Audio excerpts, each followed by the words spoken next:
Hello student, welcome my YouTube channel. प्यारे बच्चों, आज हम लोग पढ़ने वाले हैं रासायनिक समीकरण को संतुलित कीजिए। ठीक है ना। To balance a chemical equation, हम रासायनिक समीकरण को संतुलित कैसे करेंगे इसके बारे में आज हम लोग सीखेंगे। ठीक है, चलो देखिए, बाएं तरफ वाले भाग को हम क्या बोलेंगे? अभिकारक, और दाएं तरफ वाले भाग को हम क्या बोलेंगे? तो रिएक्टेंट बोलते हैं, इससे प्रोडक्ट। ठीक है, तो अभिकारक और उत्पाद में परमाणु की जो संख्या है दोनों तरफ क्या होना चाहिए? बराबर होना चाहिए। जब बराबर रहेगा तभी वह संतुलित समीकरण कहलाएगा। ठीक है ना। तो चलो देखते हैं। सबसे पहले ये क्वेश्चन को आप लिख लीजिए। क्वेश्चन को लिखने की बाद, ठीक है ना, एक स्टेप आप उसको फिर से लिख लीजिएगा। ये हो जाएगा बेरियम क्लोराइड। BaCl2 को क्या बोलते हैं? Barium chloride. और H2SO4 को क्या बोला जाता है? सल्फ्यूरिकम। क्या बोला जाता है? सल्फ्यूरिकम होता है। Barium sulphate BaSO4, barium sulphate हो जाएगा।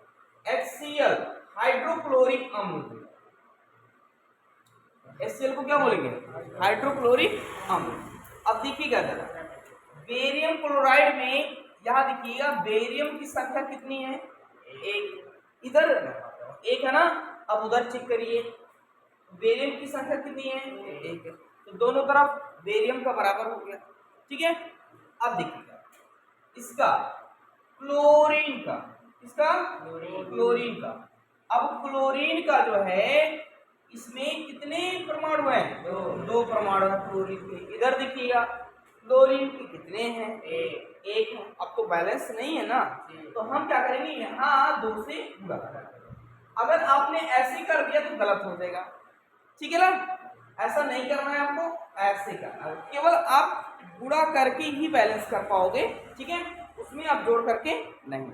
समझे ना। अब देखिएगा, बेरियम एक हो गया, इधर क्लोरीन दो हो गया।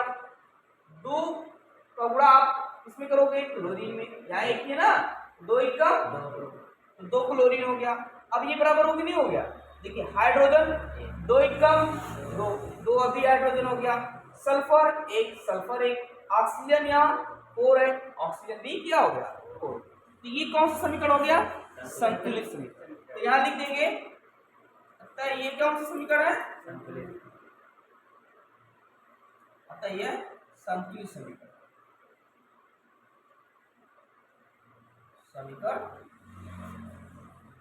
ठीक है। अब इसको भी ऐसे सॉल्व करेंगे। अब जरा देखिएगा, इसमें ये आपका रिएक्टेंट, ये आपका प्रोडक्ट हो जाएगा। अब जरा देखिएगा, अभिकारक में, ये अभिकारक में सोडियम की परमाणु की संख्या कितनी है? बताइए जरा। एक है, एक ही है। अब इधर देखिए, इसको बोला जाता है गिब्स ऑफ। क्या बोला जाता है? Gibbs of. मतलब जो पदार्थ नया बनता है वो संकेत करता है उस तरफ। ठीक है, तो ये उत्पाद हो गया। तो ये हो जाएगा Na2SO4 और प्लस क्या बन जाएगा? H2O। समझे ना। देखिए यहाँ सोडियम कितने हैं? दो है। इधर सोडियम कितने हैं? एक है। और दो से क्या कर देंगे? गुणा। दो से क्या कर देंगे?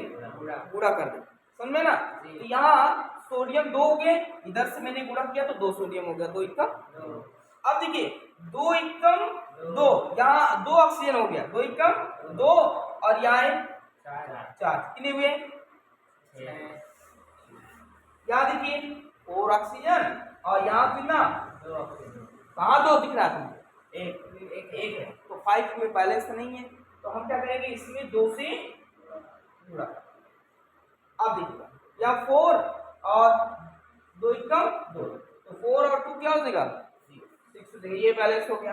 अब जरा देखिएगा, दो सोडियम बराबर दो एकम दो, दो यहाँ हो गया, और ये कितने हुए? 6।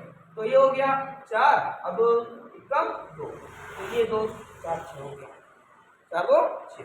अब हाइड्रोजन की बात करेंगे तो दो एकम दो हो गया, दो एकम दो हो गया, और यहाँ दो, तो दो और दो कितने हुए? 4। यहाँ देखिएगा 2 दूना 4। अब ये क्या हो गया, संतुलित हो गया। दोनों पक्ष जो है अभिकारक और उत्पाद में तत्वों की परमाणु की संख्या क्या हो गई, बराबर हो गई। अतः ये कौन सा संकर हो गया, संतुलित। अतः यह संतुलित समीकरण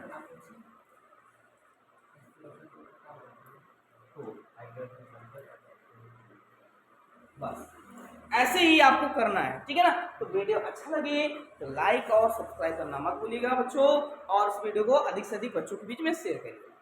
धन्यवाद।